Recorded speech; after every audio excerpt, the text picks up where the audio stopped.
Chairman Nyanzi muntu wa watu tulina ye wane Canada mu NUP Diaspora Convention era nga wano wasinzidde nayogera ebigambo ebikaawe obukayi ng'omususa ebigambo bino byayogedde era byakawangamudde nayogera amazima nayogera bwino ekyama kye balina bo nga ba National Unity Platform naddala yakulira kunga bino ensi ebadde erindiridde okuwulira nga byogerwa kati nno Sembera kalira nguwe ebigambo bya Chairman Nyanzi bulijjo bye mulindiridde byo bye mwebuuza leero amaze n'abyogera.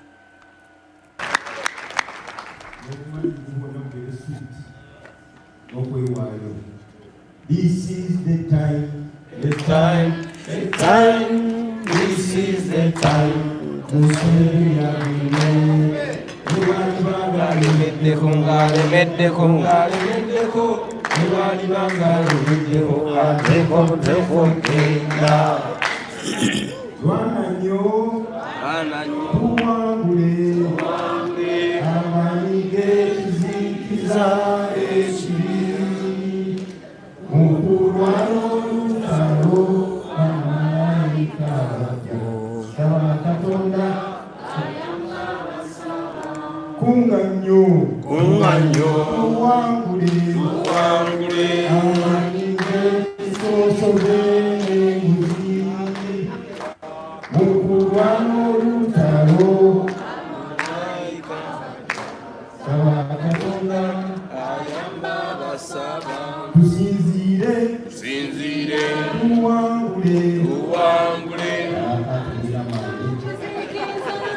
People power. Our power. People power. Kunga Canada kunga. Kunga Chagulanyi kunga. Kunga Babi Chagulanyi kunga. Kunga Itungo kunga. Manyamu kumileyo. Oluno italo ye mama.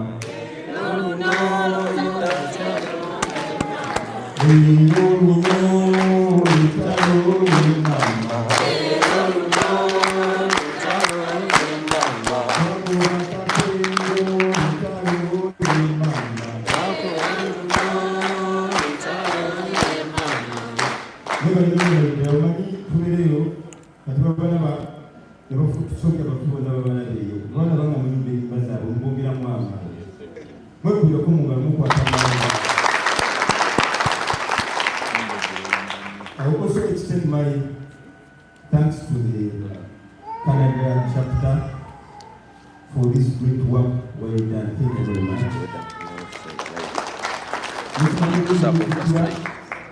Mwimwani kamekaye Arua. Inanya kutusa obaka from Arua. Abantu bali bachali b'amaanyi n'abalabye. Mubibaze nga babalaba.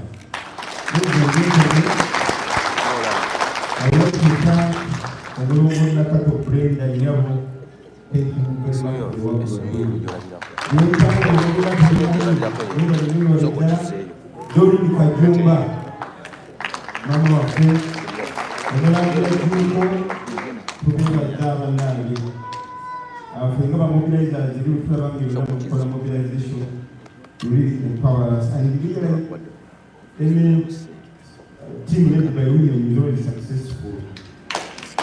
For you, what I will support the guy, you see, I can't step into my car if there's no man there. Move with women.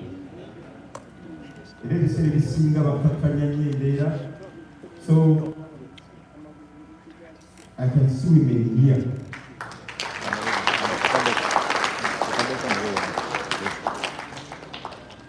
Mr. President, the President of the Republic of Uganda, the First President,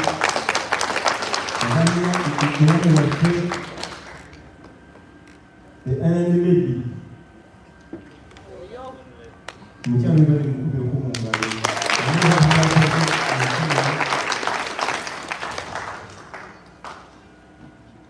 Liga wa diaspora Isakawuma Sebo Nomkuru Semakula Secretary General David Lewis Gongoya oyinza mukulira mu ngalo z'ebintu kubanga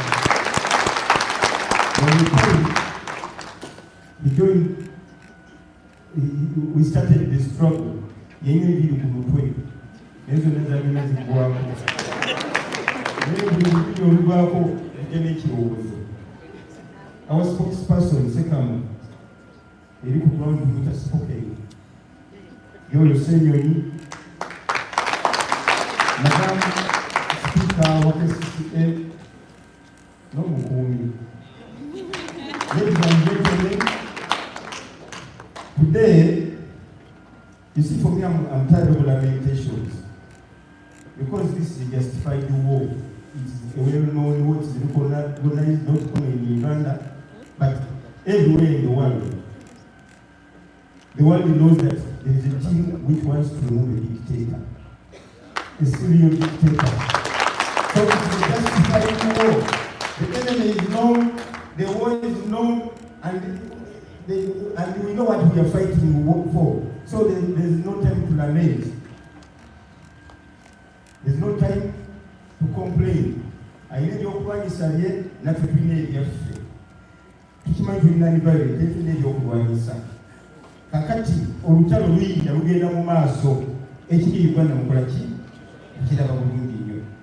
I think there's no time for lamentation. And indeed for me, when I was requested to say something today, I decided to concentrate on the internal challenges. The first challenge is the doubt.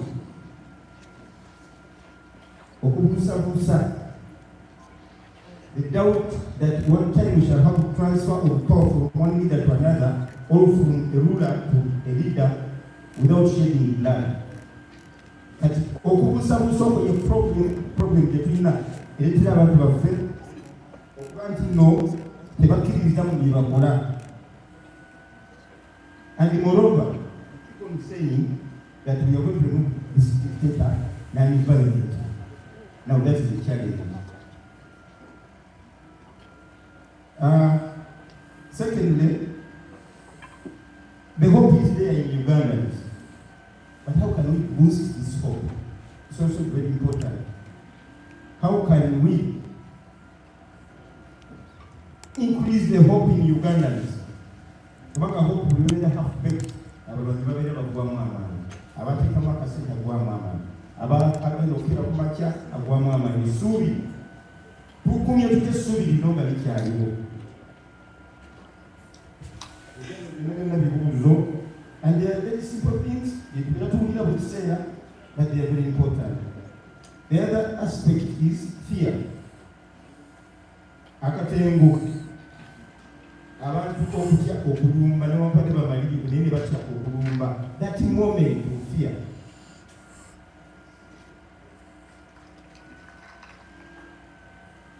That moment of fear also be considered as one of the challenges that we have to encounter. Now, the confidence in the leadership of those heading the movement.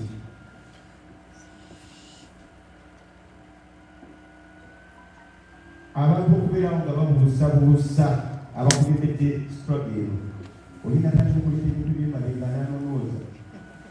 Naleta ebizibu yakolanga bw'ati. Essaawa eno yakuta omumuli. Kati ate bwe bwogera eri munafuya n'omujukiza eby'emabega naye awikeninga. So, ekyo kizibu nakyo kyamaanyi nnyo. Tuliza abanyanga beeranganye abaleta ebizibu bagamba oyo munyankole, oyo tamanyi bitungo, oyo teyasoma, oyo twakola bino. Yaliwali ku kiwuubiro. Ate bwe ogenda omunaayira ate otandika okwaidentifainga weaknesses. So eyo nayo nsonga nkulu nnyo ekyali simanyi kugenda kukolera abakulembeze baffe. And another time also, other process of change.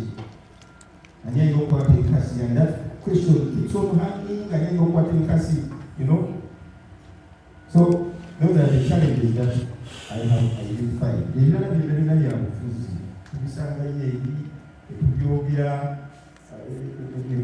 byabufuzi n'ebitono ebyo singa tusooka tubiconcentratingako. So Mr. President and comrades, we have some achievements.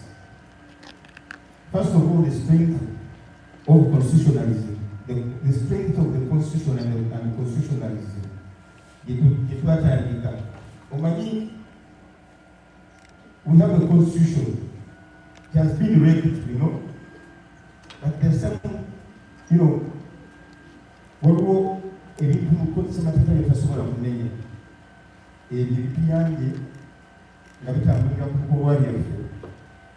I remember when we demonstrated against OTT. Now, after that demonstration, people thought it died all. The activity of the over time, they are getting from our.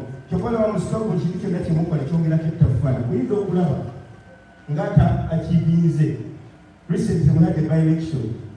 They cheated us.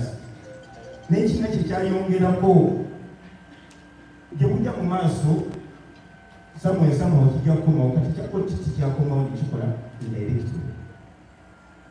they went into a constitutional crisis. Bible is to take a poma. Enough easy work. Terina will collapse. Nadia, human race is finally. Mukuru, Mukubana is the Kanas Kakapunya by Yola Mateka, human race. Let's take it up to Okuraganti. A lead to a Tamanya and mobilize as a begins to come out home. It's Katik Mare to Tamana, police. Amatika kisiye yageza ko kuyimiriza tuwaliza fe iterina teka ya goti zebayinde byavuze ira tubida kudda yo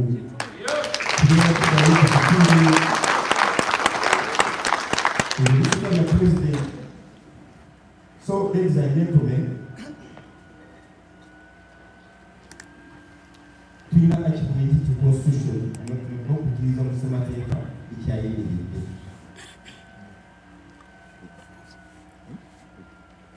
We have another thing with the hunger structured campaigns, and this is people centered.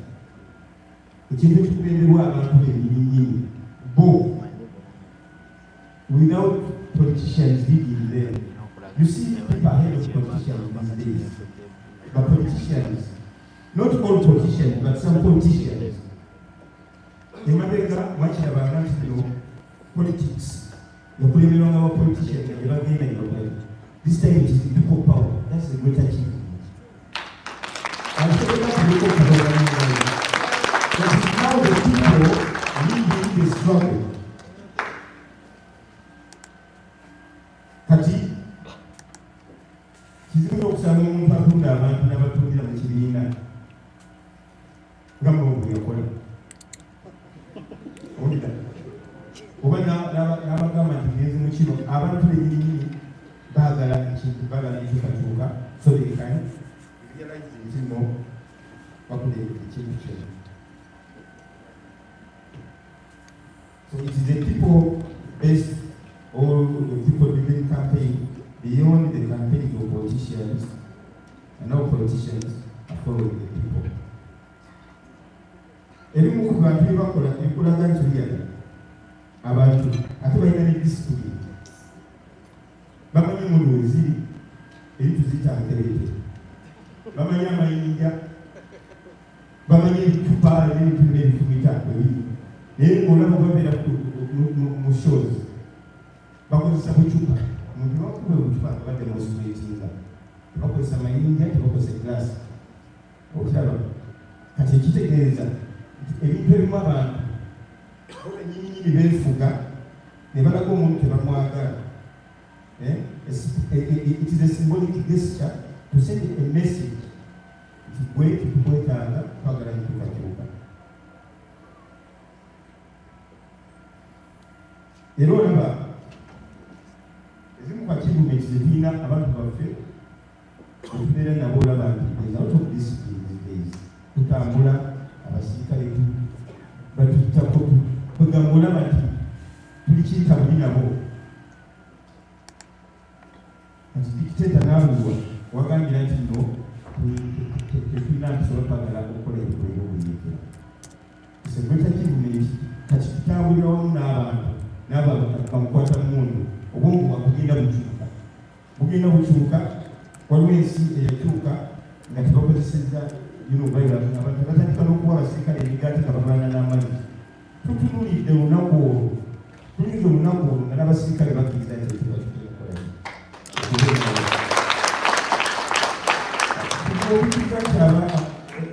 twagala okukyusa ensi ate n'okukomya military rule okukomya obufuzi bw'emmundu ebyo ne byonna muyina okuyingiza mu bantu nabo ne bagwamu embeera eri emmundu ne bakifuna ekya bulijjo nga kirina kujja mu kiseera ekituufu. So abantu baffe batambudde mobilization tour n'emabega negyo tutambula nti bakoze ebisambi weewuunya nti obubbi na buli kimu kyonna byandibadde bibeerawo bikeeri ate nabamu ge basinga ekolo lwambega baddeyo bakyuse nga bala bagenda okukola nyakisiru. Mr. President, nsonyi okozesa kiyitabuli wekireka okutuusa ensonga. Now, mobilization is one of the key aspects in any revolution. So, at each stage, tutuuka mu kitemeke n'okulowoozaako tunakusooka kukuŋŋaanya nkutuka mu bakyogeddeko naye olina okukuŋŋaanya abantu ne babeerawo ate ne bakkiriza ku kyoyogera. Because now tulina ekizibu ky'abantu abamu balowooza nti no it's good to take over this government tomorrow, but if it's not possible, it doesn't mean it will not be possible. So fighting is on. We say this government has been entrenched in power for the last 40 years, even more than 40 years. So we must maintain the hope which now the difference with the difference is a stupid difference between the war and the battle. In Tabaloni, no, no need to eat over Tabalona. You people want to see what would be moving to the battle of Chile. I don't know.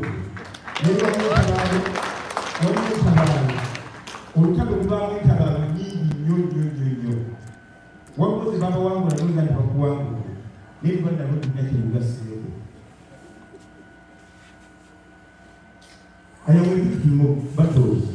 Arua was a battle. Lubuka was a battle. Never returned to Nekirum, Tabernacle. Kampala Central was also a battle. I was not declared the winner, no I won. I went to court and spent there almost 2 years. They even still in court. And I'm still in the court. That is the war. I mean, that's the battle. But it adds on, because along the way, one of the rulings held, set a precedent. Katukita Malaga Bakaru.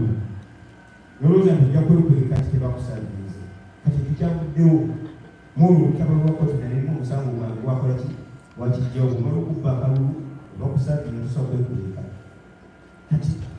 Everything Jagana along the way. It doesn't mean we may die on the way to victory. Please don't feel I'm going to take that no, taking that to do. I don't know to talk around the or the 90 of the collection. So, fighting the war is a process. Never that from watching which never. Gatanga kubuuza nti nga temwagereza entebe tusobola okukwata emundu ffe tulina kapasite ekwata emundu netuba gavumenti olaba abavuka bonna bonna abali mu Uganda. So twagala okutuusa eggwanga lyaffe. So Mr. President, ebigambo ebyo saba abantu abaddeeyo diaspora okunoonya obutuuzi nga babonabona nga bakenali bakyuke kubanga babawe bakakasibiza after all there is nothing to fear. Abantu bali batya bali luddawa abantu bali batya tebakyalina kye babagamba. So comrades, nsaba mwawuliwo esingadde obukulu tufune enjawulo eriwo wakati w'olutalo oluwanvu n'entabaalo okuyitamu. Mwebale nnyo, mwebale ddala, Mukama abakuuma.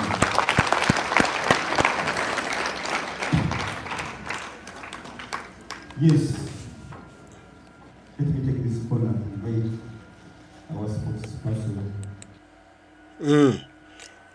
Chairman Nyanzi, Bibi bigambo bye byatuwadde bibadde binyuvu, bibadde bisufu, bibadde bya muwendo.